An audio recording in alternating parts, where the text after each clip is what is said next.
So Ashwin coke Madhav Suresh തമ്മിൽ നടന്നിട്ടുള്ള കുറേ ഡിബേറ്റുകൾ. ആ നെഗറ്റീവ് എന്ന് പറയുന്ന ക്രിറ്റിസിസം അല്ല, it got to a point where it was abuse. 1 ലക്ഷം രൂപ കൊടുക്കുകയാണെങ്കിൽ അശ്വിൻ കോക്ക് നെഗറ്റീവ് റിവ്യൂ പറയത്തില്ല. ഈ പ്രൊഡ്യൂസർ താടിക്കാരൻ അപരാധി പറയുവാണ്, ഞാൻ 1 ലക്ഷം രൂപ ആവശ്യപ്പെട്ടു, അതിന് കോക്കേട്ടാ, ഈ ആൾക്കാർ ആരെങ്കിലും നിങ്ങളുടെ പേര് ഉപയോഗിച്ച് ഇങ്ങനെ ചെയ്യുന്നുണ്ടെങ്കിൽ അതിന്റെ ഒരു സത്യാവസ്ഥ കണ്ടുപിടിച്ച് നിങ്ങളുടെ പേരും കൂടെ സംരക്ഷിക്കാനുള്ളത് നിങ്ങളുടെ ഉത്തരവാദിത്വമല്ലേ. കുറച്ച് പേർക്ക് ആ ഒരു പർട്ടിക്കുലർ പവർ ഉണ്ട്. മലയാളി ഇൻഡസ്ട്രിയിൽ എനിക്കറിയത്തില്ല അത്ര നമുക്ക് ട്രസ്റ്റ് ചെയ്യാൻ പറ്റിയ എത്ര ഇതുണ്ടെന്ന് റിവ്യൂ ചെയ്യുന്ന ആൾക്കാർ. സോ എല്ലാവർക്കും welcome back. Episode number 20 Kattan Chaya double പോഡ്കാസ്റ്റിൻ്റെ എപ്പിസോഡ് നമ്പർ 20. ആൻഡ് അഗെയിൻ ഇത് ആദ്യമായിട്ട് ഡിസ്കവർ ചെയ്യുന്ന ആൾക്കാരാണെങ്കിൽ ഞങ്ങൾ കുറച്ച് ഗ്രൂപ്പ് ഓഫ് 5 ഫ്രണ്ട്സാണ്. ഞങ്ങളുടെ ജസ്റ്റ് കുറച്ച് കറണ്ട് അഫയേഴ്സിൽ ഞങ്ങളുടെ തോട്ട്സ് ഒപ്പീനിയനും may be mature but evolving ആയിട്ടുള്ള കുറച്ച് തോട്ട്സും സംഭവങ്ങളും ചെറിയൊരു ചെറിയ പോഡ്കാസ്റ്റാണ്.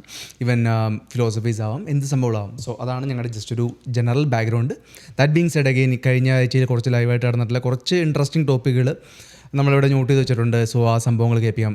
May be by the time ഇത് റിലീസ് ആകുമ്പോൾ ചിലപ്പോൾ ഒന്നും അത് റിലവൻ്റ് ആവാറില്ല. എന്നാലും ഞങ്ങൾക്ക് ഇത് ഈ ഒരു ആഴ്ചയിൽ ഞങ്ങൾക്ക് ആ ഒരു ടോപ്പിക്കുകളൊക്കെ കേട്ടപ്പോൾ ഞങ്ങൾക്ക് തോന്നിയ തോട്ട്സും സംഭവമായിരിക്കും ഇതിൽ വരാൻ പോകുന്നത്. സോ ഫസ്റ്റ് ടോപ്പിക്ക് നമ്മുടെ അശ്വിൻ കോക്ക് നമ്മുടെ മാധവ് സുരേഷ് തമ്മിൽ നടന്നിട്ടുള്ള ഈ കഴിഞ്ഞ ആഴ്ചകളിൽ നടന്നിട്ടുള്ള കുറേ ഡിബേറ്റുകൾ. ഇവർ രണ്ടുപേരും മാത്രമല്ല, ഞാൻ പറഞ്ഞില്ല കുറേ പേര് അതിൽ ഇൻവോൾവ് ആണ്. അപ്പോൾ ഇവർ തമ്മിൽ നടന്നിട്ടുള്ള ആ ഒരു ബാക്ക് ആൻഡ് ഫോർത്ത് അത് വെച്ചിട്ട് കുറേ ചർച്ചകൾ ഓണായിട്ടുണ്ട്. ലൈക്ക് ഇത് ആക്ച്വലി ആ ഒരു കാര്യം എന്ന് വെച്ചിട്ടുണ്ടെങ്കിൽ ഇപ്പോൾ നമ്മുടെ ഫിലിം റിവ്യൂസും സംഭവങ്ങളും ഇന്ന് എനിക്ക് തോന്നുന്നത് മേ ബി ഒരു ഫിലിം ജയിക്കാനും തോക്കാനും കുറേ ആൾക്കാർ ഇവരെല്ലാവരും ഒരുമിച്ച് വരുവാണെങ്കിൽ അവർക്ക് നല്ല പവറുണ്ട് കമ്പയർഡ് ടു പണ്ടത്തെ ഉണ്ടായിരുന്ന പോലത്തെ മെയിൻ സ്ട്രീം പണ്ട് ഇൻ്റർവ്യൂസിന് പോകുന്ന സംഭവങ്ങൾ പോകുന്നത്. അതിനെക്കാട്ടും കൂടുതൽ ഇവരുടെ ഒപ്പീനിയന് കുറേ വാല്യൂ കൊടുക്കുന്ന കുറേ ആൾക്കാരുണ്ട്, ഇൻക്ലൂഡിങ് ഇവിടെ ഇരിക്കുന്ന ആൾക്കാർ, മൈസെൽഫ്, ഞാൻ ഇൻക്ലൂഡഡ്. അപ്പോൾ അത് ഒരു നല്ല സംഭവമാണോ? Is it going in the right direction? അതോ മേ ബി ഒരു ബെറ്റർ സിസ്റ്റമിൽ മേ ബി ചേഞ്ചുകൾ വരാൻ സമയമായോ?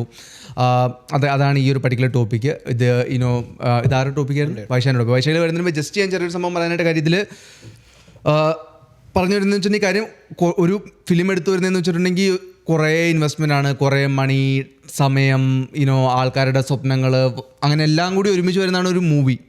ബട്ട് ദെൻ ഒരാളുടെ ഒപ്പീനിയൻ വെച്ച് മേ ബി ഒരു 100,000 അല്ലെങ്കിൽ 200,000 ആൾക്കാർ അല്ലെങ്കിൽ അറ്റ്ലീസ്റ്റ് 1-2 ദിവസങ്ങൾ ആ വീഡിയോ കാണുമ്പോഴത്തേനും അത്രയും പേര് പിന്നെ അവരടുത്ത ആൾക്കാരോട് പറയുന്നു പടം ഇങ്ങനെയാണ് സംഭവങ്ങളല്ല. അപ്പോൾ അത് കുറച്ച് പേർക്ക് ആ ഒരു പർട്ടിക്കുലർ പവറുണ്ട്. അപ്പോൾ അത് ഇച്ചിരി ഓവർ പവേർഡ് ആണോ അതോ is it how it works? അതിന് 2 ആംഗിൾ ഉണ്ട്, ഒബ്വിയസ്ലി 2 ആംഗിളുണ്ട്. ബട്ട് ദെൻ അതിൽ ഏതിലാണ് നമ്മൾ നിൽക്കുന്നത്, നമുക്ക് എന്താണ് തോന്നുന്ന സംഭവം, അതൊക്കെയാണ് ഇത് വരുന്നത്. അപ്പോൾ വൈശാഖിന്ന് സ്റ്റാർട്ട് ചെയ്യാം അവൻ്റെ ടോപ്പിക്കായുണ്ട്. എനിക്ക് വേറെ കൂടുതൽ ചോദിക്കാമെന്ന് എനിക്ക് ഇത്രേ ഉള്ളൂ. അതായത് നമ്മളിപ്പോൾ ഒരു സിനിമയെക്കുറിച്ച് നമ്മൾ നല്ലത് പറയുകയാണെങ്കിൽ അതെല്ലാവരും കേൾക്കുന്നുണ്ട്. സോ അപ്പോൾ ക്രിട്ടിക്സ് പറയുന്നത് നമ്മൾ ആ ഒരു സെൻസിൽ എടുക്കേണ്ടതെന്നുള്ളതാണ്. കാരണം എല്ലാവർക്കും ഈക്വൽ റൈറ്റ്, എല്ലാവരും കാശ് കൊടുത്ത് തന്നെ പടം കാണാൻ പോകുന്നത്. സോ അപ്പം അങ്ങനെ പോയി കണ്ട ഒരു പടത്തിനെ കുറിച്ച് ഒരാളൊരു അഭിപ്രായം പറയുമ്പോൾ കാണുമോ കാണാതിരിക്കുമോ എന്നുള്ളത് തീരുമാനിക്കുന്നതിന് മുന്നേ അത് കേട്ടിട്ട് ജസ്റ്റ് ഒരു എന്താ നിങ്ങൾക്ക് തോന്നുന്നു അങ്ങനെ ഒരു അഭിപ്രായം പറയാൻ പാടില്ല എന്ന് തോന്നുന്നുണ്ട്. പക്ഷേ അതിൽ വേറൊരു ആംഗിൾ വരുന്നതെന്ന് വെച്ചിട്ടുണ്ടെങ്കിൽ ഇപ്പോൾ ലെറ്റ്സ് ഇപ്പോൾ ഞാനൊരു റിവ്യൂവർ, എന്നെ കുറേ പേര് കാണുന്നുണ്ട്. ഞാൻ ഡയറക്റ്റ്ലി പൈസ വാങ്ങിച്ചിട്ട് ഞാൻ എന്താ പറയുന്നത് ഇത് ചെയ്യത്തില്ല, ഞാൻ ഒരിക്കലും നല്ല പടം ചീത്ത പടം എന്ന് പറയത്തില്ല. പക്ഷേ പൈസ വാങ്ങാൻ എനിക്ക് കുറേ മെത്തേഡുകളുണ്ട്. ഒന്നെന്ന് വെച്ചിട്ടുണ്ടെങ്കിൽ ഇപ്പോൾ ട്രെയിലർ റിയാക്ഷൻ, നിങ്ങൾ ട്രെയിലർ ഇറങ്ങി അപ്പോൾ ഫിലിം ഹൗസ് ഒന്നെങ്കിൽ ഇവിടെ റീച്ച് ഔട്ട് ചെയ്യും, ഇല്ലെങ്കിൽ നമ്മൾ അങ്ങോട്ട് സംഭവം എനിക്ക് ചോദിക്കാൻ പറ്റും, ഞാൻ ഇതിൻ്റെ റിയാക്ട് ചെയ്യുവാണെങ്കിൽ നിങ്ങൾ എനിക്ക് പേ തരുമോ, അല്ലെങ്കിൽ മൂവിയുടെ ബ്രേക്ക് ഡൗൺ ചെയ്യുന്നത്. അങ്ങനെയുള്ള കേസിലൊക്കെ പറയുമ്പോൾ ഓക്കെ, അങ്ങനെ ചെയ്യുന്നവർ സൊസൈറ്റിക്ക് ഭയങ്കര ഷോക്കാണ്. കാരണം അവർ ശരിക്കും പറഞ്ഞാൽ ആ ഒരു മൂവി എന്നുള്ളതിന് പുറമെ ആ ഒരു ബിസിനസിനെ കംപ്ലീറ്റ്ലി ഡിസ്ട്രോയ് ചെയ്യും. അങ്ങനെ ഒരു പക്ഷേ അവർ ഇത് ഓൾറെഡി ചെയ്യുന്നുണ്ട്, ഇല്ല അത് ചെയ്യുന്നുണ്ടെന്ന് എനിക്ക് തോന്നുന്നു. ട്രെയിലർ റിയാക്ഷനൊക്കെ ഇപ്പോൾ ആണെങ്കിലും ഫിലിം ഹൗസുകൾ അങ്ങോട്ട് റീച്ച് ഔട്ട് ചെയ്യും. ഇപ്പോൾ ആശീർവാദ സിനിമ ആണെങ്കിലും പറയും ഇതിൻ്റെ ഞങ്ങളുടെ നല്ല ചീത്ത എന്ന് പറയാനല്ല, ട്രെയിലർ റിയാക്ഷൻ ചെയ്യാവോ, നിങ്ങളുടെ അത് പറയും. പക്ഷെ അവിടെ കാശ് കൊടുക്കുമ്പോഴാണല്ലോ പ്രശ്നം വരുന്നത്. റൈറ്റ്. അപ്പോൾ ചിലപ്പോൾ ഒരു റിവ്യൂവർ ഇപ്പോൾ ചോദിക്കുവാണ് ഞാൻ ട്രെയിലർ റിയാക്ഷൻ ചെയ്യട്ടെ എന്ന് ചോദിക്കുമ്പോഴത്തേനും വേണ്ട ആവശ്യമില്ല എന്ന് പറഞ്ഞു. അപ്പോൾ അവർക്ക് ഓൾറെഡി അയാളോടൊരു ഇത്രയും ഫ്രിക്ഷൻ ഉണ്ട്. അപ്പോൾ അവർക്ക് ആ ഒരു മൂവി ഡിസ്ട്രോയ് ചെയ്യാനുള്ളൊരു പവർ വരത്തില്ലേ? ഉണ്ട്. അവർ ഇപ്പോൾ ഇൻ കേസ് അവർ ഡേ 1 വന്നിട്ട് മൂവി കൊള്ളത്തില്ല എന്ന് പറഞ്ഞു തന്നെ വിചാരിക്കുക. പക്ഷെ ബട്ട് സ്റ്റിൽ കാണാൻ പോകേണ്ടവൻ എന്തായാലും കാണാൻ പോകുമല്ലോ. ഇപ്പോൾ ലെറ്റ്സ് ഒരു മോഹൻലാലിൻ്റെ പടം ഇറങ്ങിയ ഫസ്റ്റ് ഡേ വന്നിട്ട് കണ്ടുപിടുത്തം പറയുക പടം ഇങ്ങനെയായിരുന്നു അങ്ങനെയായിരുന്നു. ബട്ട് സ്റ്റിൽ എന്നാലും കാണാൻ പോകേണ്ടവർ കാണാൻ പോകത്തില്ലേ? ഇപ്പോൾ അവൻ എന്തുമാത്രം പവർ ഉണ്ടെന്ന് പറഞ്ഞാലും ആ ഒരു ആക്ടറിന് ഇൻഫ്ലുവൻസ് അതിൽ മുകളിലായിരുന്നു. പക്ഷെ അത് മോഹൻലാലിന്റെ വർക്കാവും. പക്ഷെ ഇപ്പൊ ചെറിയ നടന്മാരൊക്കെ ഇപ്പൊ പർട്ടിക്കുലർ ആയിട്ട് ഇപ്പൊ മാധവ് സുരേഷിന്റെ ഈ പടത്തിന്റെ കേസിൽ പറഞ്ഞു കഴിഞ്ഞാൽ ആ പടം എനിക്ക് തോന്നുന്നു, ഞാൻ കണ്ടിട്ടില്ല പക്ഷേ കേട്ടത് വെച്ച് പറയാൻ പാടില്ല എന്ന്. പക്ഷേ എന്നാലും ആ പടം തീരെ കൊള്ളത്തില്ല എന്നാണ് മൊത്തത്തിലുള്ള ഒരു. അത് ഇവന്റെ പടത്തിലൊക്കെ സമ്മതിക്കാം, കാരണം പുള്ളി അങ്ങനെ ഒരു പുള്ളിയാണ്. പക്ഷേ ഞാൻ പറഞ്ഞ ലൈക്ക് മോഹൻലാലിന്റെ എന്ത് പറഞ്ഞു, മോഹൻലാലിന്റെ ഒക്കെ പടത്തിൽ ഇപ്പൊ കാണേണ്ടവർ കാണില്ല എന്ന് പറയും, അത് കാണും. പക്ഷെ ഇപ്പൊ ചെറിയ ചെറിയ നടന്മാരുണ്ടല്ലോ അത്ര പുള്ളിയെ പോലെ എസ്റ്റാബ്ലിഷ് അല്ലാത്ത എന്തുമാത്രം ചെറിയ ചെറിയ പടങ്ങളുണ്ട്, അതൊക്കെ വിജയിച്ച പടങ്ങളും ഉണ്ടല്ലോ. എടാ ഉണ്ട്. പക്ഷെ ഇപ്പൊ ഇതുപോലെ ഇപ്പൊ പറഞ്ഞ പോലെ ഈ അശ്വന്ത് ഗോകൊക്കെ എന്ന് പറഞ്ഞാൽ നല്ല അത്യാവശ്യം നല്ല ഇതുള്ള ആളാണ്. അപ്പൊ പുള്ളിയൊക്കെ ഒരു ബാഡ് റിവ്യൂ ഇട്ട് കഴിഞ്ഞാൽ കുറെ പേര് എന്തായാലും കാണാതിരിക്കും, ഉറപ്പാ. അറ്റ് ദ സെയിം ടൈം ഇവൻ ഇപ്പോൾ ദൃശ്യം 1 കുറിച്ച് വളരെ മോശമായിട്ട് പറയാമെന്ന് വിചാരിക്കും, ആൾക്കാർ തിരിച്ചും തെറി പറയത്തുള്ളൂ, ഞാൻ ഈ പടം കണ്ടത് അത് പോടാന്ന് പറയുള്ളൂ. പക്ഷെ എന്നാലും അവിടെ കുറച്ചേലും കസ്റ്റമേഴ്സിന് നഷ്ടപ്പെടാതിരിക്കത്തില്ല. കുറച്ചേലും പേര് പുള്ളിയുടെ കസ്റ്റമർ ഇത് ഇട്ടിട്ട് റിവ്യൂ ഇട്ടിട്ട് അഭിപ്രായം പറയേ വേണ്ടെന്നാണോ പറയുന്നത്? എടാ അഭിപ്രായം ഞാൻ നോക്കിയിട്ട് ഇപ്പോൾ പടം ഇറങ്ങിയിട്ട് അടുത്ത ദിവസം തന്നെ വന്നിട്ട് ഇവരൊക്കെ എന്ന് പറഞ്ഞാൽ എന്താ ചെയ്യുന്നത്, ഫുൾ ബ്രേക്ക് ഡൗണാ, എല്ലാ സീൻ ബൈ സീനൊക്കെയാണ് പറഞ്ഞിരുന്നത്. അപ്പോൾ ലൈക്ക് അടുത്ത ദിവസം പടം കണ്ടിട്ടില്ലാത്തവർക്ക് ഫുൾ കഥ അവിടെ കിട്ടുക. എനിക്ക് തോന്നുന്നില്ല ഇത്രയും പ്രൊഫഷണൽ ആയിട്ട് റിവ്യൂ ചെയ്യുന്ന ഒരു ഫസ്റ്റ് ഡേ പോയി പടം കണ്ടിട്ട് രണ്ടാമത്തെ ദിവസം സ്പോയിലർ പറയുന്നത് എനിക്ക് തോന്നുന്നില്ല. ഇവരിപ്പോ സീൻ ബൈ സീൻ ആയിട്ട് ഇങ്ങനെ ബ്രേക്ക് ഡൗൺ ചെയ്യുമ്പോൾ പറയാം അത് കൊള്ളായിരുന്നു ഇത് കൊള്ളത്തില്ലായിരുന്നു അങ്ങനെയൊക്കെ പറയുമ്പോൾ ഇപ്പോൾ കുറച്ചൊക്കെ കഥ എന്തായാലും അവിടുന്ന് പോകും, ലീക്കാവും. അതും കുറച്ച് എനിക്ക് തോന്നുന്നു ഇപ്പോൾ പടം ഇറങ്ങിയിട്ട് ഉടനെ തന്നെ ഇങ്ങനെ റിവ്യൂ പറയുന്നത് എനിക്ക് സത്യം പറഞ്ഞാൽ വലിയ ഇഷ്ടമുള്ള കാര്യമല്ല. പിന്നെ ഇവർക്ക് വേണമെങ്കിൽ ഇൻഫ്ലുവൻസും ചെയ്യാം. ഇപ്പം ആരുടെങ്കിലും കാശ് മേടിച്ചിട്ട് ഇവർക്ക് വേണമെങ്കിൽ ഒരു പടത്തിന്റെ ഇത് ഇന്ന രീതിയിൽ. അത് ഞാൻ കണ്ട വേറൊരു കാര്യം എന്ന് പറഞ്ഞു കഴിഞ്ഞാൽ ഈ പടം കണ്ടിട്ട് തിയേറ്ററിന്റെ പുറത്ത് പോയി കുറെ പേര് മൈക്കും പിടിച്ചിരിക്കത്തില്ലേ, അതാണ് എനിക്ക് കമ്പയർ ടു വളരെ ഷോക്കായിട്ട് തോന്നിയൊരു കാര്യം. അത് പക്ഷേ ജസ്റ്റ് സ്പോട്ടായിട്ട് റിവ്യൂ ചെയ്യുന്നത് ആദ്യത്തെ ഷോ കഴിഞ്ഞ് ഇറങ്ങുന്നവരൊക്കെ ഫാൻസ് ആയിരിക്കും, അവരുടെ അടുത്താണ് പോയി ചോദിക്കുന്നത്. അല്ലാത്തവരുണ്ടല്ലോ കുറ്റം പറയാൻ വേണ്ടി ഒന്നിനുണ്ട്. അത് പക്ഷേ അത് ഇച്ചിരി കൂടെ ജെന്യുവനാണ് എനിക്ക്, കാരണം അവരാരും വ്യൂ നോക്കിയിട്ട് പിന്നെ ഫാൻസ് ഉണ്ട് സപ്പോർട്ട് ചെയ്യാൻ വേണ്ടി മാത്രം വരുന്നവരുണ്ട്. എന്നാൽ അത് പിന്നെ ആളുകൾ പറയുമ്പോൾ കൊള്ളാമെങ്കിൽ കൊള്ളാമെന്ന് പറയും. ഫാമിലി ആയിരിക്കും വരുന്നത്, ഫാമിലി കൊള്ളാം. അതെന്തായാലും മാനിപ്പുലേറ്റ് കാര്യം എന്ന് വെച്ചാൽ അവർക്ക് എങ്ങനെയാണ് കാണിക്കേണ്ടത് അങ്ങനത്തെ റിയാക്ഷൻ മാത്രമാണല്ലോ കാണിക്കത്തുള്ളൂ. പടം നല്ലത് കാണിക്കാനാണ് ഞാൻ മൈക്ക് പിടിച്ച് വന്നേക്കുന്നത്, ലൈവ് അല്ലല്ലോ ഇത്. ഒരു ഓൺലൈൻ മീഡിയയാണ് വരുന്നത്, മിക്കവാറും ഒരു ഓൺലൈൻ ന്യൂസ് ചാനലൊക്കെ ആയിരിക്കും വരുന്നത്. ഈ ഇതല്ല ടി വിയിൽ ടെലികാസ്റ്റ് ചെയ്യാത്ത ഓൺലൈൻ മാത്രമുള്ളവർ, അവർ ജസ്റ്റ് വ്യൂസിന് വേണ്ടിയിട്ടാണ്. നല്ലത് പറഞ്ഞാലും ചീത്ത പറഞ്ഞാൽ നല്ലത് കിട്ടിയാൽ നല്ലത് ഒരു കയറ്റി പറയും, ക്രിട്ടിസൈസ് ചെയ്യുവാണെങ്കിൽ ക്രിട്ടിസൈസും കയറ്റി. ഞാൻ കണ്ടിട്ടുള്ളത് കുറെ കൂടെ ഒക്കെ ഫസ്റ്റ് ആദ്യമേ ഷോ കഴിഞ്ഞ് ഇറങ്ങി, അല്ലെങ്കിൽ ശരിയാ ഇതുപോലെ ഒരു ഫസ്റ്റ് ഡേ ഫസ്റ്റ് ഷോ ആയി കഴിഞ്ഞ് ഇറങ്ങി വരുമ്പോൾ പോയി ചോദിക്കരുത്, ഒരു 1-2 ഷോ ആയി കഴിഞ്ഞ് പോയി ചോദിക്കും.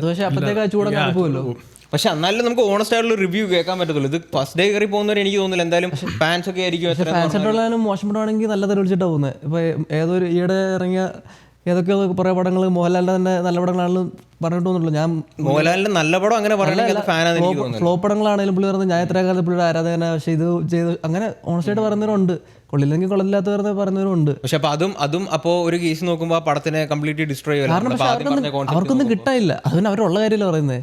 അവർക്കൊന്നും കിട്ടാനില്ല, ഇവർക്കൊന്നും കിട്ടാനില്ല. കാരണം ഈ പറഞ്ഞിട്ട് പോകുന്നവർക്ക് ഒന്നും കിട്ടാനില്ല, അവർക്ക് കാശും കിട്ടാനില്ല, ഒന്നുമില്ല. 2 സെക്കൻഡത്തെ ക്യാമറയിൽ വരും, അത്രേ ഉള്ളൂ. പക്ഷെ യൂട്യൂബിലൊക്കെ റിവ്യൂ ചെയ്യുന്നവർക്കാണെങ്കിൽ ഒരു വരുമാനം ഉണ്ടാവും, യൂട്യൂബിൽ വരുമാനം ഉണ്ടാവും. ലൈക്ക് നിനക്ക് പറയാൻ പറ്റുമോ പ്രൊഡ്യൂസർ? പക്ഷേ ഇതാണ് ഈ കേസിൽ അശ്വന്ത് ഗോക്ക് പറയുന്നത്, ഞാൻ കാശ് മേടിച്ചിട്ടുണ്ടെങ്കിൽ അതിനൊരു പ്രൂഫ് വേണമല്ലോ, ആ പ്രൂഫ് വെച്ചിട്ട് വേണമല്ലോ പറയാനായിട്ട്. സോ ബേസിക്കലി ഇല്ലാണ്ടാണ് അങ്ങനെ ഒരു അലിഗേഷൻ പറഞ്ഞത്. ഈ പുള്ളി ഓക്കെ സമ്മതിച്ചു, പക്ഷെ അങ്ങനെ ചെയ്യുന്നവരില്ലെന്ന് ഉറപ്പിച്ചു പറയാൻ പറ്റുമോ?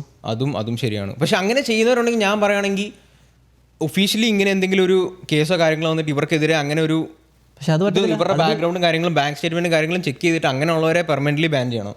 കമ്പയർ ടു റിവ്യൂ ചെയ്യാൻ പാടില്ല എന്നുള്ളൊരു ഇത് എടുക്കുന്നതിലും അതെനിക്ക് എന്തുമാത്രം ശരിയാണെന്ന് എനിക്കറിയില്ല. പക്ഷേ ഇപ്പോൾ ഈ റിവ്യൂവേഴ്സ് ഇപ്പോൾ നമുക്ക് ഈ ഒരു സംഭവം ഉണ്ടെന്ന് നിങ്ങൾക്ക് തോന്നുന്നു. ഇപ്പോൾ ലൈക്ക് ഇപ്പോൾ ഒരാൾ പറയുവാണ്, ഇപ്പോൾ ഈ ഒരു മെൻറ്റാലിറ്റി ഉണ്ടല്ലോ, ഇപ്പോൾ ഒരാളൊരു സംഭവം കുറേ പേര് ഗ്രൂപ്പായിട്ട് പറയുവാണ് ഈ പടം അടിപൊളിയാണെന്ന് 10 പേര് പറയുമ്പോൾ നമുക്ക് കണ്ടിട്ട് ഇഷ്ടപ്പെട്ടില്ല, നമ്മൾ ഓർക്കും ഓക്കെ മേ ബി ഞാൻ എന്തെങ്കിലും മിസ് ഔട്ട് ചെയ്തായിരിക്കും, പടം അടിപൊളിയായിരിക്കും, ഈ ഇത്രയും ബ്രേക്ക് ഡൗൺ ആയിട്ട് പറയുന്നത് നമുക്ക് തോന്നിയിട്ടുണ്ടോ? കാര്യം എന്ന് വെച്ചാൽ സംഭവം ഇപ്പോൾ 4 പേര് കൂടി മനസ്സിലോട്ട് പറയും പടം അടിപൊളിയുടെ സംഭവം സംഭവം എന്ന് പറഞ്ഞിട്ട് ചിലപ്പോൾ നീ കണ്ടിട്ട് പറയും ഇഷ്ടമല്ലാന്ന്. പക്ഷേ എനിക്കൊക്കെ ഞാൻ പേഴ്സണലി കണ്ടെന്ന് വെച്ചാൽ ഇപ്പോൾ 4 പേര് പറഞ്ഞിട്ട് എനിക്ക് പടം ഇഷ്ടപ്പെട്ടില്ല, ഞാൻ ഓർക്കും മേ ബി ഞാൻ എന്തെങ്കിലും മിസ് ഔട്ട് ചെയ്തായിരിക്കും, നല്ലതാണെന്ന് തോന്നുമെന്നാണോ? അപ്പം നീ നല്ലതെന്ന് പറയുമോ, അത് നീ പറയൂ നിനക്ക് ഇല്ല എനിക്ക് ഇഷ്ടപ്പെട്ടില്ല. പുഷ്പാറ്റുവിന്റെ കാര്യം പറഞ്ഞത് അത് കണ്ടപ്പോൾ ഞാൻ എന്താ പറഞ്ഞത്, എനിക്ക് തോന്നുന്നത് നീ കണ്ടതാണെന്ന് എനിക്ക് ഡൗട്ട് ഉണ്ട്. കാര്യം നീ അത് ഓൺലൈനിൽ ഞാൻ കണ്ടു, പകുതി വരെ ഞാൻ കണ്ടു, പിന്നെ നീ ഇവിടെ ഇട്ട് തന്നു, എന്നിട്ട് ഞാൻ എന്താ പറഞ്ഞത്, അത് എത്ര കാലം നീ കൊള്ളാന്ന് പറഞ്ഞു, എത്ര കാലം അടിപൊളിയാന്ന് പറഞ്ഞിട്ട് എനിക്ക് കണ്ടപ്പോൾ ഇഷ്ടപ്പെട്ടില്ല. പക്ഷേ എനിക്കും അത്രയും ചീത്തയായിട്ടും തോന്നിയില്ല. അതാ ഞാൻ പറഞ്ഞു. അപ്പൊ നിങ്ങൾക്ക് ഇഷ്ടപ്പെട്ടു, നിങ്ങൾ കൊള്ളാന്ന് പറഞ്ഞു, പക്ഷെ എനിക്ക് എന്നോട് പറഞ്ഞിട്ട് എനിക്കും തോന്നിയില്ല. ഈ ഒരു പടം ദൃശ്യം ആരെങ്കിലും കണ്ട? ദൃശ്യത്തിന് പുതിയ ഉണ്ട്, അതിന്റെ തിയേറ്ററിലെ റിയാക്ഷൻ ഉണ്ടായിരുന്നു നിങ്ങൾ കാണാൻ പോയപ്പോൾ? നല്ല റിയാക്ഷൻ ആയിരുന്നു, നല്ല റിയാക്ഷൻ. പക്ഷെ അതാ പറഞ്ഞു, ആ പടത്തിന് ഭയങ്കര മിക്സ്ഡ് ആയിട്ടുള്ള റിവ്യൂ വന്നായിരുന്നു. പടം അങ്ങനെ വിചാരിച്ച പോലെ ഇല്ല, അങ്ങനെ ഇല്ല, ഇങ്ങനെ. പക്ഷെ എനിക്ക് തോന്നുന്നു തേർഡ് പാർട്ട് എടുത്ത് വെക്കാൻ പറ്റുന്നത് നോക്കി കഴിയുമ്പോൾ അത് നല്ല രീതിയിൽ തന്നെ എടുത്തിട്ടുണ്ട്. അത് പക്ഷേ അത് നമ്മൾ 1 2 ആയിട്ട് കമ്പയർ ചെയ്യുന്നതുകൊണ്ടാണ് 3 അത്ര ഇല്ലാന്ന് തോന്നുന്നത്. അല്ലാതെ ഒരു സെപ്പറേറ്റ് ഒരു മൂവി ആയിട്ട് നോക്കുകയാണെങ്കിൽ നല്ല പടം അത്. നല്ല പടം. അതൊരു ആവറേജ് പടത്തിനെക്കാളും അടിപൊളി പടം അത്. പക്ഷെ നമ്മൾ 1 2 ആയിട്ട് കമ്പയർ ചെയ്യുമ്പോൾ അത് കൊള്ളില്ലാന്ന് തോന്നില്ല. എന്നാലും എക്സ്പെക്ടേഷൻ വരും, ആ ഒരു ഇത് വരും. ഞാനിത് തിയേറ്ററിൽ പോയിട്ട് ഞാനത് എനിക്ക് തോന്നുന്ന കുറച്ച് ദിവസം കഴിഞ്ഞപ്പോൾ 2-3 ദിവസമായുള്ളൂ. ഒന്ന് ഫുൾ സ്റ്റാൻസ് ആയിരുന്നു, ലൈനൊക്കെ നിന്നിട്ട് ആൾക്കാർ അകത്ത് കയറിയത്. ദൃശ്യം 3 ഓക്കെ കണ്ട് കഴിഞ്ഞപ്പോഴത്തേനും ആൾക്കാർക്ക് റിയാക്ഷൻ ഒന്നും ഇല്ലായിരുന്നു. പടമൊക്കെ തീർന്നപ്പോഴത്തേനും ആൾക്കാർ എന്താ പറയുന്നത്, ഇത് ഫാൻസ് ആണല്ലോ, ആദ്യത്തെ 3-4 ദിവസങ്ങളിൽ വരുന്നെല്ലാം ഫാൻസാണ്. ഇതൊക്കെ ലൈൻ നിന്ന് കുറേ നേരം നിന്ന് കയറിയ ആൾക്കാരാണ്. ഞാനപ്പോൾ തിരിച്ചു പോയാലെന്ന് ഓർത്തിട്ട് പിന്നെ ഞാനും കയറി. പക്ഷെ ആൾക്കാർ റിയാക്ഷൻ ഒന്നും ഇല്ലായിരുന്നു, എല്ലാവരും ഓക്കെ തീർന്നു. ഇപ്പോൾ അവിടെ റിയാക്ട് ചെയ്യാനൊന്നും ഇല്ലല്ലോ. നമുക്ക് ഇവിടെ എന്ന് പറഞ്ഞാൽ നാട്ടിലൊക്കെ ആണെങ്കിൽ അലമുണ്ടാക്കാൻ പോവാമൊക്കെ ചെയ്യാം. പക്ഷെ ഇവിടെ എന്ന് പറഞ്ഞാൽ പടം കഴിയുന്നു, ഇറങ്ങിയെന്ന് പോകുന്നു, അത്ര ഉള്ളൂ. അന്ന് എനിക്ക് ആദ്യമായിട്ട് വന്നത് കാര്യം ഞാൻ വന്നിട്ട് ഞാൻ റിവ്യൂസ് ഒക്കെ നോക്കി ആൾക്കാരെന്താ പറയുന്നതെന്ന് അറിയാനായിട്ട്. അപ്പോൾ ഈ ആദ്യം ഒരു ഉണ്ണി വ്ളോഗ്സിൻ്റെ ഞാൻ സംഭവം കണ്ടു. പുള്ളി അടിപൊളി സംഭവം, സംഭവം എന്ന് പറയുമ്പോഴത്തേനും കമൻറ്റിൽ ചിലന്മാർ പറഞ്ഞിട്ടുണ്ടായിരുന്നു ഇത് ഞാൻ കണ്ടത് തന്നെ അല്ലേ തല്ല നിങ്ങൾ കണ്ടതെന്നൊക്കെ ചോദിച്ച് അങ്ങനെ വന്നു. പക്ഷെ പിന്നെ ഇത് വന്ന് കാര്യം അത് മോഹൻലാലിൻ്റെ ബർത്ത്ഡേയും കൂടി ആയിരുന്നു. അപ്പോൾ ഈ കൊള്ളത്തിലാന്ന് പറയുന്നതിനാണെങ്കിലും പടം സെറ്റായിട്ടില്ല. പക്ഷേ ഹാപ്പി ബർത്ത്ഡേ ലാലേട്ട എന്ന് പറഞ്ഞിട്ടാണ് തിയേറ്ററിൽ നിന്ന് ഇറങ്ങുന്നത്. അപ്പോൾ അതൊരു നല്ല മാർക്കറ്റിംഗ് ആയിട്ട് കാര്യം ഒരു ചീത്ത പറഞ്ഞു, പക്ഷേ ലാലേട്ടൻ്റെ ബർത്ത്ഡേ ആണ്. അപ്പോൾ അതിനിപ്പോൾ ഒന്നും പറയാൻ പറ്റത്തില്ല. അപ്പോൾ അങ്ങനെയും കുറച്ച് സംഭവമുണ്ട്. ഇവരുടെ ഒപ്പീനിയൻ കേട്ടപ്പോഴത്തേക്കും ഇപ്പോൾ 2 തവണ ഞാനും കേട്ടപ്പോൾ ഇനി ഞാൻ വല്ലതും മിസ് ചെയ്താണോ സംഭവങ്ങൾ. ഓൾദോ പുള്ളി പറഞ്ഞതിലും കാര്യമുണ്ട്, ഇതിനൊരു ലാലേട്ടൻ്റെ അഭിനയമൊക്കെ അടിപൊളിയാണ്, സംഭവങ്ങളൊക്കെയാണ്. പക്ഷെ 1-2 കണ്ടിട്ട് ആൾക്കാർ അങ്ങനെ എക്സ്പെക്ട് ചെയ്ത് പോയ ആൾക്കാർക്കുള്ള പടമില്ല. ദൃശ്യം എന്ന് പറയുമ്പോൾ ഓൾറെഡി ആൾക്കാരുടെ മൈൻഡിലൊരു എക്സ്പെക്ടേഷൻ ഉണ്ട്, ഒരു ലെവൽ സെറ്റ് ചെയ്ത് വെച്ചിട്ടുണ്ട്. സോ അപ്പോൾ എനിക്ക് തോന്നുന്നു അതായിരിക്കും പ്രശ്നം. പക്ഷെ അതൊന്നും ഓർക്കാണ്ട് പോയി കണ്ടിട്ട് എനിക്ക് പ്രശ്നം തോന്നുന്നില്ല. എനിക്ക് ഇല്ലെങ്കിൽ അറ്റ്ലീസ്റ്റ് ബോറടിച്ചെങ്കിലും പറയാം. ഈ പടത്തിൽ എനിക്ക് ആ ബോറടിച്ചിട്ടൊന്നുമില്ല, കണ്ടിരിക്കാൻ നല്ല സ്മൂത്തായിട്ട് പോകുന്നുണ്ട്. അപ്പോൾ അതും എനിക്കറിയില്ല. സോ അപ്പോൾ അതാ ഞാൻ പറഞ്ഞു, എനിക്ക് ഒരാൾ ഇൻഫ്ലുവൻസർ വന്നിട്ട് അല്ലെങ്കിൽ ഒരാൾ വന്നിട്ട് ഒരു പടം ഇങ്ങനെ പറഞ്ഞു എന്ന് പറഞ്ഞിട്ട് അത് കേട്ടിട്ട് അതിനെ വിലയിരുത്താണ്ട് പോയി കണ്ടിട്ട് ചെയ്യുന്നതാണ് എനിക്ക് കമ്പയർ ടു എനിക്ക് പേഴ്സണലി തോന്നുന്നു. കുറേ പേര് പക്ഷേ അതിൽ റിലയൻ്റ് ഉണ്ട്. ഇപ്പോൾ നമ്മളെപ്പോലെ എസ്പെഷ്യലി ഇപ്പോൾ നമ്മളെപ്പോലെ പുറത്തുള്ള ആൾക്കാർ നമുക്ക് എല്ലാ പടവും പോയി കാണാൻ പറ്റത്തില്ല. ഇപ്പോൾ നമ്മളപ്പോൾ റിലേ ചെയ്യുന്ന ഇതുപോലത്തെ ആൾക്കാരിലായിരിക്കും. നമ്മൾ ട്രസ്റ്റ് ചെയ്യുന്ന 1-2 ആൾക്കാരുണ്ട്, അവരുടെ റിവ്യൂ എന്താണെന്ന് നോക്കും. അവർ കൊള്ളാമെന്ന് പറഞ്ഞാൽ നമ്മൾ പോയി കാണും, ഇല്ലെങ്കിൽ കാണത്തില്ല. എസ്പെഷ്യലി ഇപ്പോൾ ഈ നമ്മൾ ഇതുപോലെ 9 to 5 വർക്ക് ചെയ്യുന്ന ആൾക്കാർ, ആ ഒരു പവർ അവർ ഹോൾഡ് ചെയ്യുന്നുള്ളതെന്നാണ് വേറൊരു ആംഗിൾ. സംഗീതം എന്താ തോന്നുന്നത് ഇതിൽ, ഈ കോൺട്രവേഴ്സിയിൽ? എനിക്ക് തോന്നുന്നത് ഇതിൽ ലൈക്ക് മെയിൻ സംഭവം ട്രസ്റ്റാണ്. ട്രസ്റ്റ് നമ്മളൊരു മലയാളി ഇൻഡസ്ട്രിയിൽ എനിക്കറിയത്തില്ല അത്രയും നമുക്ക് ട്രസ്റ്റ് ചെയ്യാൻ പറ്റിയ എത്ര ഇതുണ്ടെന്ന് റിവ്യൂ ചെയ്യുന്ന ആൾക്കാർ. കാരണം ആ ഇൻഡസ്ട്രി അത്രയും വലിയതല്ല. അവർക്ക് ഒക്കെ പൈസ യൂട്യൂബിൽ നിന്ന് ആകെ നിസ്സാര പൈസ കിട്ടുന്നുള്ളൂ. അപ്പോൾ പൈസ മേടിക്കുന്നുണ്ടെങ്കിലും അവർക്ക് എന്താ പറയണേ, യൂട്യൂബിൽ നിന്ന് ഇനഫ് പൈസ കിട്ടുന്നില്ല. അത്രയും വലിയൊരു ഇൻഡസ്ട്രി അല്ല. പിന്നെ എനിക്കറിയത്തില്ല അത്രയും ട്രസ്റ്റ് ചെയ്യാൻ പറ്റിയ ആരെങ്കിലും ഉണ്ടോ എന്ന്. ഉണ്ടായിരിക്കും, പക്ഷേ അതും നമുക്ക് പറയാൻ പറ്റില്ല. ഈവൻ ചിലവരൊക്കെ, ഞാൻ പേരെടുത്ത് പറയുന്നില്ല, പക്ഷേ ചിലവരൊക്കെ മൂവി റിവ്യൂസ് ചെയ്യാറുണ്ട്, ഫോണിൻ്റെ റിവ്യൂസ് ചെയ്യാറുണ്ട്. പക്ഷേ അത് പറയാൻ പറ്റത്തില്ല. കാരണം ചിലവർക്ക് ഫോൺ റിവ്യൂ ചെയ്യുമ്പോൾ അവർക്ക് പൈസ കൊടുക്കുമായിരിക്കും. അതേപോലെ സെയിം നമുക്ക് പറയാൻ പറ്റത്തില്ല. കാരണം ഇതെല്ലാം പേഴ്സണൽ ഒപ്പീനിയനാണ്. ഇപ്പം ഞാൻ പൈസ മേടിച്ചിട്ടുണ്ടെങ്കിലും എനിക്ക് നാളെ പറയാൻ പറ്റും അത് എൻ്റെ ഒപ്പീനിയനായിരുന്നു, എനിക്ക് കണ്ടപ്പോൾ അങ്ങനെയാണ് തോന്നി. അപ്പോൾ അതിലെനിക്ക് തോന്നുന്നില്ല നമുക്ക് ലീഗലി എന്തെങ്കിലും പ്രൊസീജിയർ ചെയ്യാൻ പറ്റും, നമ്മൾ പൈസ മേടിച്ചിട്ടുണ്ടോ എന്നൊക്കെ ട്രാക്ക് ചെയ്യാൻ പറ്റും. അത് ചെയ്താലും okay, at the end of the day അത് നമ്മുടെ പേഴ്സണൽ ഒപ്പീനിയനാണ് എന്ന് പറയാം. അപ്പോൾ അങ്ങനത്തെ ഒരു ക്രിയേറ്റർ അല്ലെങ്കിൽ അത് നമുക്ക് ട്രസ്റ്റ് ബേസ്ഡ് ആണ്. ഒരു ചാനൽ ആ ട്രസ്റ്റ് ക്രിയേറ്റ് ചെയ്യാൻ പറ്റുവാണെങ്കിൽ ഭയങ്കര നല്ലതായിരിക്കും നമ്മുടെ ഇൻഡസ്ട്രിയിൽ. പിന്നെ മെയിൻ സംഭവം എന്ന് പറഞ്ഞാൽ ഒരു മൂവിനെ നമ്മൾ ക്രിട്ടിസൈസ് ചെയ്യണേക്കാട്ടും അതെന്തായാലും വേണം, പക്ഷേ ഇൻസൾട്ട് ചെയ്യരുത്. അതൊരു സംഭവമാണ്.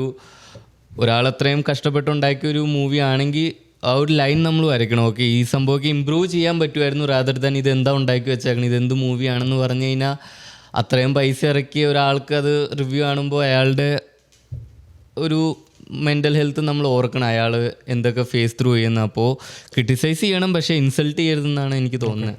സോ നമ്മളെല്ലാവരും നമ്മളാരൊക്കെ ഇപ്പോൾ നമ്മൾ കാണാൻ പോകുമ്പോഴത്തേക്കും നമ്മൾ റിവ്യൂ കണ്ടുപോകുന്ന എത്ര പേരുണ്ട്?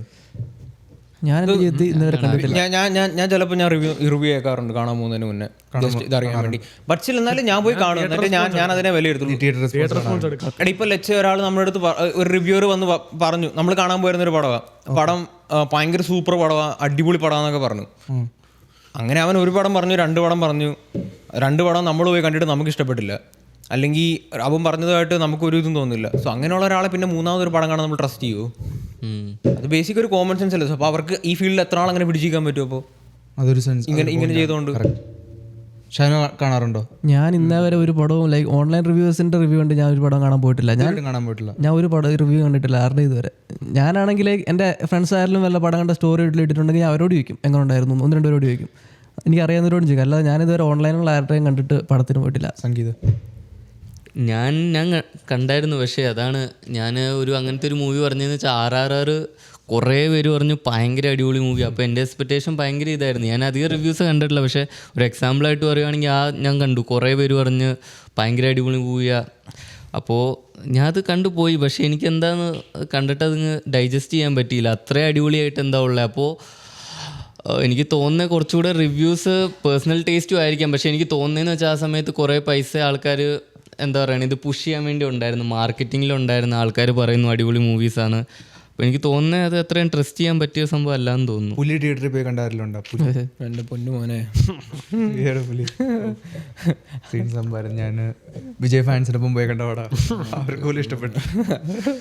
ഓക്കെ, സോ ഗൈസ് അതായിരുന്നു ഈ ഒരു ടോപ്പിക്ക്. നിങ്ങളുടെ എന്തെങ്കിലുമൊക്കെ ഒപ്പീനിയൻ സംഭവം ഉണ്ടെങ്കിൽ താരെ പറഞ്ഞറിയിക്കുക. വീഡിയോ എന്തെങ്കിലും ഇഷ്ടപ്പെടാത്തതുണ്ടെങ്കിൽ എന്തുകൊണ്ട് ഇഷ്ടപ്പെട്ടില്ല സംഭവം അതും പറഞ്ഞറിയിക്കുക. ഇഷ്ടപ്പെട്ടിട്ടുണ്ടെങ്കിൽ എന്താണ് ഇഷ്ടപ്പെട്ടത് അതും പറഞ്ഞറിയിക്കുക. എൻ്റെ എന്തെങ്കിലും ടോപ്പിക് സജഷനും സംഭവം ഉണ്ടെങ്കിൽ അതും കമൻറ്റിൽ പറഞ്ഞറിയിക്കുക. ബെൻസ് ബായ് എന്ന് പറഞ്ഞ കോൺട്രവേഴ്ഷ്യൽ ടോപ്പിക്കുകൾ നിങ്ങൾക്ക് ഇഷ്ടപ്പെട്ടില്ല അതും പറഞ്ഞറിയിക്കുക.